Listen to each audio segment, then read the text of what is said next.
नमस्कार दोस्तों, आप सभी लोगों का सिद्धांत क्लासेज में स्वागत है। और हम लोग पढ़ेंगे रसायन विज्ञान में पढ़ रहे थे विलयनों का अणुसंख्यक गुणधर्म। तो विलयनों का अणुसंख्यक गुणधर्म का मतलब कोलिगेटिव प्रॉपर्टीज ऑफ सॉल्यूशन। तो उसमें हम चौथा टॉपिक पढ़ेंगे परासरण दाब तथा परासरण ऑस्मोसिस प्रेशर क्या होता है, ठीक है, उसी को हमको स्टडी करना है। तो पहले हम देख लेते हैं कि परासरण क्या कहलाता है। तो विलायक का कम सांद्रता वाले विलयन से अधिक सांद्रता वाले विलयन की ओर अर्धपारगम झिल्ली से प्रवाही क्या कहलाता है, परासरण कहलाता है। जैसे मान लीजिए कि कोई दो विलयन है, एक तनु विलयन है, एक क्या है, सांद्र है। तो जो तनु विलयन होगा उसमें क्या होगा, सांद्रता कम रहेगी, और जो सांद्र विलयन होगा मतलब उसमें सांद्रता क्या है, अधिक होगी, ठीक है। तो हमेशा तनु विलयन से विलायक किधर जाता है, सांद्र की ओर। तनु विलयन से विलायक किधर जाता है, सांद्र की ओर। या एक तरफ आप विलयन कर लीजिए और दूसरी तरफ केवल विलायक कर लीजिए, शुद्ध विलायक, तब भी विलायक के जो अणु होंगे वो किधर जाएंगे, विलयन की ओर जाएंगे। किसकी ओर जाएंगे, विलयन की ओर जाएंगे। तो विलायक के अणुओं का, ठीक है, तनु विलयन से सांद्र विलयन की ओर प्रवाह ही क्या कहलाता है, परासरण कहलाता है। और वह अर्धपारगम झिल्ली से होकर के जाते हैं, सेमी परमिएबल मेम्ब्रेन जिसे आप कहते हैं। तो जैसे मान लीजिए कि हमने शुद्ध विलायक ले लिया, एक तरफ क्या ले लिया, शुद्ध विलायक, और एक तरफ हमने क्या ले लिया, विलयन। एक तरफ क्या ले लिया, विलयन। तो जब विलायक होगा विलयन होगा, तो जब विलायक में विलय मिलाया गया तब विलयन बन गया, मतलब यह सांद्रता अधिक है, और विलायक की सांद्रता क्या है, बिल्कुल ही कम है। या हम क्या कर सकते हैं दूसरे कंडीशन में, इधर तनु सांद्रता का विलयन ले ले, इधर क्या कहते हैं, अधिक सांद्रता का विलयन ले ले। इधर क्या करें, अधिक सांद्रता वाला विलयन ले ले। या तो शुद्ध विलायक ले ले और एक तरफ विलयन ले ले, या तो इधर तनु सांद्रता का विलयन ले ले, इधर क्या ले ले, अधिक सांद्रता का विलयन ले ले। तो जिधर सांद्रता कम होती है उधर वाष्प दाब अधिक लगता है, ये चीज याद रखिएगा। तो जब विलायक होगा या तो तनु सांद्र विलयन होगा तो उस पे वाष्प दाब क्या होगा, अधिक लगेगा। लेकिन जिधर सांद्रता अधिक होगी, ठीक है, तो उस पे वाष्प दाब क्या होगा, कम लगेगा। उस पे वाष्प दाब क्या होगा, कम लगेगा। तो जिधर वाष्प दाब अधिक होगा तो उधर से कण किधर आएंगे, यान कम वाष्प दाब की ओर। जिधर वाष्प दाब अधिक होगा तो उधर से अणु किधर आएंगे, कम वाष्प दाब की ओर। तो मान लीजिए कि अगर इधर हम थोड़ा वाष्प दाब लगा दे ताकि इसके वाष्प दाब के बराबर हो जाए, तो इधर से क्या होंगे कि अणु इधर नहीं प्रवाहित होकर के आएंगे। तो वही चीज होता है कि शुद्ध विलायक या तनु सांद्रता वाले विलयन पे वाष्प दाब अधिक होता है, या अधिक सांद्रता वाले विलयन पर वाष्प दाब क्या होता है, कम होता है। तो इधर विलायक के कण किधर जाते हैं, अधिक सांद्रता की ओर जाते हैं। तो इस पे हम अगर अतिरिक्त दाब लगा दें, अतिरिक्त दाब लगा दें ताकि इन दोनों का दाब क्या हो जाए, बराबर हो जाए, तो वही दाब क्या कहलाता है, परासरण दाब कहलाता है। अर्थात परासरण को रोकने के लिए, परासरण को रोकने के लिए जो दाब लगाया जाता है, जो अतिरिक्त दाब लगाया जाता है, वही क्या कहलाता है, परासरण दाब कहलाता है। एक बार फिर से समझने का प्रयास कीजिए कि शुद्ध विलायक या तनु सांद्रता, इधर विलयन या अधिक सांद्रता, तो हमेशा क्या होगा, इधर वाष्प दाब अधिक होगा, इधर वाष्प दाब कम होगा। तो इधर हम अगर अतिरिक्त दाब लगा दें तो जिससे दोनों तरफ का वाष्प दाब क्या हो जाए, बराबर हो जाए, अर्थात इधर से विलायक के अणु इधर न आने पाए। तो वही जो अतिरिक्त दाब हम अधिक दाब लगा रहे हैं उसी को हम क्या कहेंगे, परासरण दाब। अर्थात ये परासरण हो रहा था, इधर से विलायक आ रहे थे, उनके अणुओं को रोकने के लिए जो इधर हम अधिक सांद्रता वाले विलयन पे अतिरिक्त दाब लगाएं उसी को हम क्या कहेंगे, परासरण दाब। तो परासरण दाब अगर आपको निकालना है तो कैसे निकालेंगे, तो इधर का वाष्प दाब अधिक है, इधर का वाष्प दाब क्या है, कम है। तो कितना कम है उतना ही दाब लगाएंगे ना। जैसे मान लीजिए कि इधर का वाष्प दाब आपका कितना है, 75 है, कुछ ऐसे ही मान लीजिए 75 एटीएम है, इधर कितना है, 50 है। तो जब इधर 25 एक्स्ट्रा आप लगाएंगे तभी तो दोनों तरफ का बराबर होगा। तो ये कैसे पता चलेगा, जब आप इसमें से इसको घटाएंगे। तो वही चीज है यहाँ पर कि परासरण दाब के लिए विलायक का वाष्प दाब माइनस विलयन का वाष्प दाब। अगर इधर विलायक है इधर विलयन है तो विलायक का वाष्प दाब माइनस विलयन का वाष्प दाब। हम दो कंडीशन बता रहे हैं, अगर हम विलायक नहीं लिए, क्या ले लिए, तनु सांद्रता वाला विलयन, इधर क्या करिए, अधिक सांद्रता वाला विलयन, तो तनु सांद्रता वाले विलयन के वाष्प दाब में से सांद्र विलयन का वाष्प दाब हम घटा देंगे, तभी आपका क्या निकल जाएगा, परासरण दाब। और परासरण दाब को हम किससे प्रदर्शित करते हैं, पाई से प्रदर्शित करते हैं। तो आगे हम उस पर नियम पढ़ेंगे। देखिए, तो आप परासरण दाब पढ़ चुके हैं कि परासरण दाब क्या होता है, ठीक है। परासरण को रोकने के लिए, ठीक ठीक है। अधिक सांद्रता वाले विलयन की ओर जो हम अतिरिक्त दाब लगाते हैं वही परासरण दाब कहलाता है।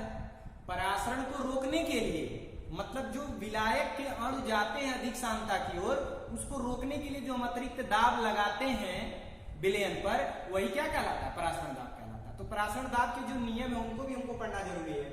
तो पहला कौन सा नियम है? बायल-वान-टॉफ नियम। कौन सा नियम है? बायल-वान-टॉफ नियम। इन्होंने क्या कहा? स्थिर ताप पर तनु विलयन का परासरण दाब उसके सांद्रण के समानुपाती होता है। ताप को स्थिर कर दिया जाए, विलयन कैसा है? तनु हो, तो उसका परासरण दाब किससे दिखाते हैं आप? पाई से दिखाते हैं। किससे दिखाते हैं? पाई से। उसका परासरण दाब उसके सांद्रण के समानुपाती होता है। तो पाई समानुपाते सांद्रण को सी से। सांद्रण का मतलब कंसंट्रेशन, और कंसंट्रेशन को किससे रिप्रेजेंट करते हैं? सी से। ठीक है। तो इसका जो परासरण दाब है सांद्रण के क्या है? समानुपाती है। अब केमिस्ट्री का एक रूल है, आप जानते हैं कि सांद्रण और आयतन, सांद्रता और आयतन ये एक दूसरे के व्युत्क्रम होते हैं। ठीक है। जितना ज्यादा सांद्रता बढ़ाएंगे आयतन उतना ही घटेगा, और आयतन जितना बढ़ाएंगे सांद्रता उतना क्या होगा? घटेगा। एक दूसरे के बिल्कुल अपोजिट होते हैं। तो यहाँ पे हमने लिख दिया है सांद्रता और आयतन दोनों का व्युत्क्रम संबंध होता है। इनवर्सली रिलेशन इसमें जो है क्रिएट होता है कि सांद्रता जितना अधिक होगी आयतन उतना क्या होगा? कम होगा। और जब सांद्रता कम होगी तो आयतन क्या होगा? बढ़ेगा। जैसे सांद्रता को कम करने के लिए आप क्या करते हैं? विलायक और ज्यादा मिलाते जाते हैं तो आयतन बढ़ता चला जाता है। इसीलिए इनके बीच ये रिलेशन है। तो हम क्या कर दिए कि C को अगर हटाना चाहे तो उसकी जगह क्या लिख देंगे? 1/V अर्थात आयतन वहां पे है ना। तो इसी चीज से ये दूसरा रिलेशन हमको यहाँ पे मिल गया कि जो परासरण दाब होता है वह आयतन के क्या होता है? व्युत्क्रमानुपाती होता है। लेकिन सांद्रण क्या था? समानुपाती। तो दो इक्वेशन हम बना लिए। एक और नियम होता है परासरण दाब के नियम में, दूसरा चार्ल्स-वान-टॉफ नियम। कौन सा नियम? चार्ल्स-वान-टॉफ नियम। तो स्थिर सांद्रता पर देखिए, अब इसमें क्या कर दिया गया? सांद्रता को स्थिर कर दिया गया। इसमें किसको स्थिर किया गया था? ताप को। तो स्थिर सांद्रता पर इसमें भी तनु विलयन के लिए उसका परासरण दाब उसके ताप के क्या होता है? समानुपाती होता है। ठीक है। तो परासरण दाब को किसे दिखाते हैं? पाई से। और ये ताप परम ताप होता है, जानते रहिएगा, परम ताप। तो परम ताप को किसे दिखाते हैं? कैपिटल T के क्या होता है? समानुपाती होता है। अब हम तीसरा पढ़ते हैं अवोगाद्रो-वान-टॉफ नियम। जैसे दो नियम हमने पढ़ लिया है, बायल-वान-टॉफ नियम और चार्ल्स-वान-टॉफ नियम। ठीक है। परासरण दाब के दो नियम हम पढ़ चुके हैं, बायल-वान-टॉफ नियम, चार्ल्स-वान-टॉफ नियम। तो अब तीसरा नियम जो पढ़ते हैं अवोगाद्रो-वान-टॉफ नियम। और जो अवोगाद्रो-वान-टॉफ नियम पढ़ना है वो हमको पहले वाले दो नियमों को ही मिला करके पढ़ना है, बायल-वान-टॉफ नियम और चार्ल्स-वान-टॉफ नियम। तो ये नियम कहता क्या है? देखिए, तनु विलयनों के लिए बात होती है। परासरण दाब के जितने भी नियम है तो उसमें तनु विलयनों के लिए बात होती है, जहां पे सांद्रता क्या हो? कम हो। तो कह रहा है यदि दो तनु विलयन क्या हो? दो तनु विलयन हो जिनके ताप और परासरण दाब और आयतन समान हो। ध्यान दीजिएगा, ताप समान हो, परासरण दाब समान हो, आयतन समान हो, तीनों समान हो। इसमें इस नियम में कह रहा है ताप, परासरण दाब और आयतन समान हो तो उनके मोलों या अणुओं की संख्या भी समान होती है। यही आपको याद रखना है।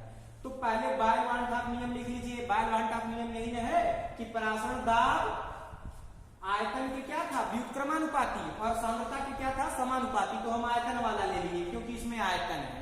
तो समीकरण एक बायल-वान-टॉफ नियम। चार्ल्स-वान-टॉफ नियम भी लिख लिए कि परासरण दाब परम ताप के क्या होता है? समानुपाती होता है। अब दोनों नियमों को एक साथ लिखने पर, दोनों समीकरणों को एक साथ, तो एक साथ का मतलब देखिए, T समानुपाती है तो T समानुपाती। अब V क्या है? व्युत्क्रमानुपाती। तो V को कहां कर दिए? नीचे। आप जानते हैं कि जब अनुक्रमानुपात का चिन्ह हटाया जाता है तो वहां पे नियतांक आता है। क्या आता है? नियतांक। तो यहाँ पे नियतांक क्या आ गया? यस। देखिए जहां यस क्या है? नियतांक। और V को इधर लाएंगे तो पाई V बराबर क्या हो जाएगा? ST। ये जो यस नियतांक है ये R नियतांक के बराबर होता है। किसके बराबर था? R। तो पाई V बराबर क्या आ गया? RT। पाई V बराबर क्या आ गया? RT। से समीकरण नंबर 1 आप मान लीजिए पाई V बराबर RT आ गया। लेकिन जब कई सारे अणु होंगे अर्थात n अणु हो या n मोल हो अणुओं की संख्या, तो क्या कर देंगे? पाई V बराबर nRT। जैसे n से हम क्या कर देंगे? गुणा कर देंगे। या R की जगह S भी होता है, ये चीज याद रखिएगा। R की जगह क्या होता है? S, या S की जगह R। तो पाई V बराबर NST। मतलब ये दोनों इक्वेशन आप यहाँ पे देख लें समीकरण को। पाई V बराबर nRT भी लिख सकते हैं, पाई बराबर NST। आपको सिर्फ इतना याद होना चाहिए कि पाई वी बराबर आर टी, पाई वी बराबर आर टी जो होता है यही है अवोगाद्रो वांटाप नियम। लेकिन यदि यन अणु होंगे तो पाई वी बराबर क्या आ जाएगा, एनआरटी। अब आप मोल बराबर क्या जानते हैं, डब्ल्यू बाई यम, क्योंकि भार और अणुभार दोनों से मिलकर ही मोल बना होता है। तो इसी में हम एम की जगह क्या कर दिए, डब्ल्यू बाई एम। मान लीजिए इसी में क्या कर दिया, W by M, S T आ गया। तो अब हम एम को इधर लाके क्या कर दिए, तो एम पाई वी बराबर डब्ल्यू एस टी हो गया, ठीक है। और हमको एम निकालना, तो एम यहाँ रख दिए, तो पाई वी इधर जाके क्या हो गया, भार। तो एम क्या निकल गया, अणुभार, जो हमारा विलेय है उसका क्या निकल गया, अणुभार। तो इस तरीके से हमने पढ़ा परासरण दाब, ठीक है, और परासरण दाब के नियम। तो परासरण दाब के 3 नियम हैं, ठीक है, बायल वांटाप नियम, चार्ल्स वांटाप नियम और अवोगाद्रो वांटाप नियम। इन तीनों नियमों को आप अच्छे से पढ़ें।